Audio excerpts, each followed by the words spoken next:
Alright, so what you're looking at here is called a stereogram image. Stereo, S-T-E-R-E-O, which means two views, and stare, S-T-A-R-E, which is to stare at something.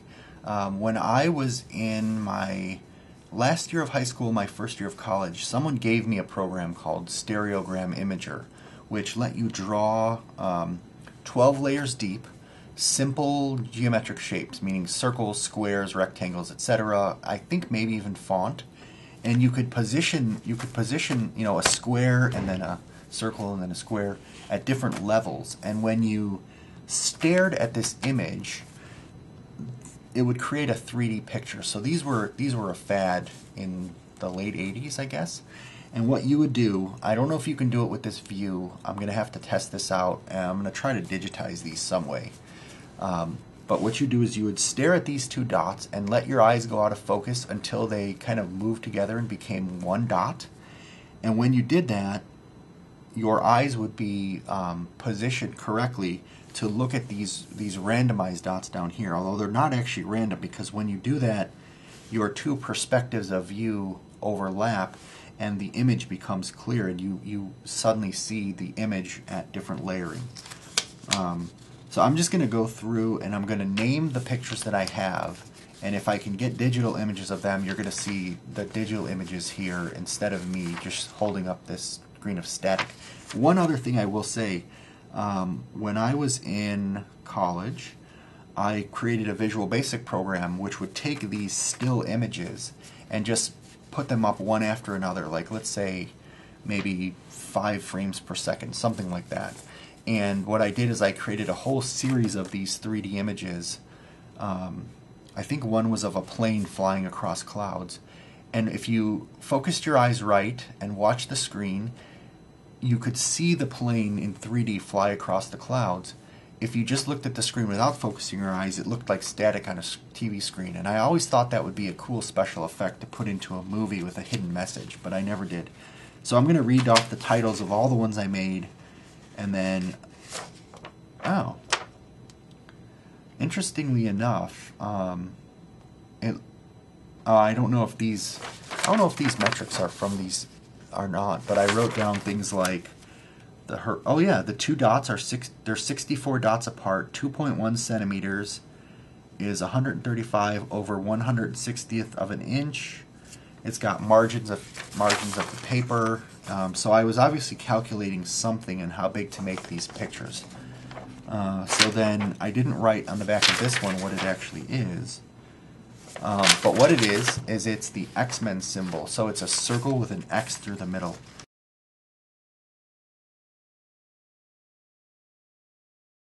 And I was collecting X-Men comics at the time, and that was the symbol I used to sign my name, as an R and then an O with an X through it.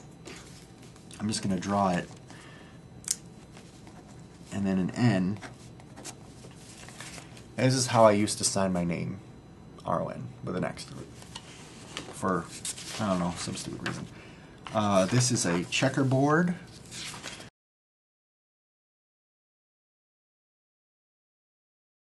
This is a baseball diamond, which I used in a role-playing game to symbolize a key in a future.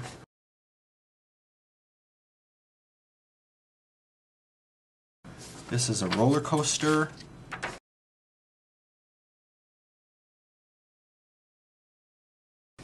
A $3 bill. I thought I was probably clever.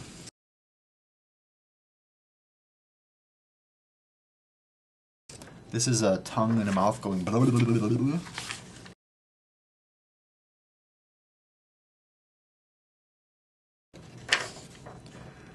This one is not labeled, but it is a... Oh, okay. So I must have made this one when I... either right before or when I started dating my wife. There's a toothpaste, and a toothbrush here. Trust me. Hopefully I'll get these to show up on the screen and you can train your eyes to do it. It's such a cool effect.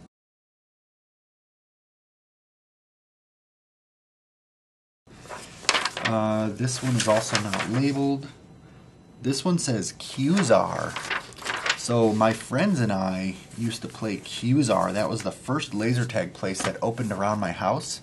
And we would have morning classes in college, and then all day to do nothing but cause trouble. And at night we would have our computer classes because those associate professors used to have full-time jobs. So we used to leave school grounds, go play Qzar or laser tag, and then come back to school at night for the rest of our classes.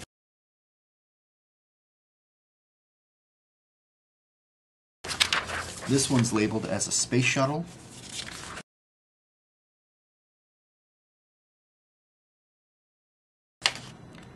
This one's labeled as Space Jockey.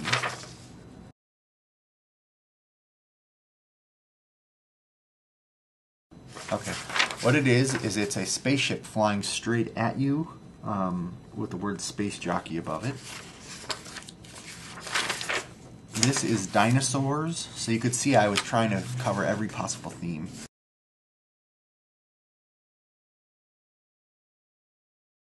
Turkey Day, so this is a turkey. And hopefully you're seeing these digitally and not just me holding up these papers too fast.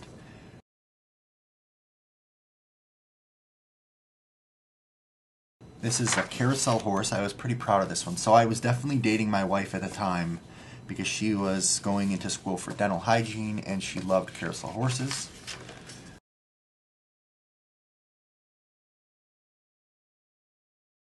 This is Teenage Mutant Ninja Turtle 1. In fact, I'm curious which one it is. You actually can't tell what turtle it is. You can only see his face and his body. He's got a big smile.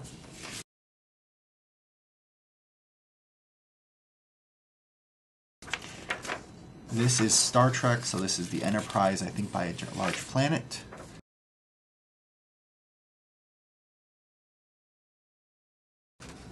This is Christmas 1. So it's a Christmas tree and a fireplace.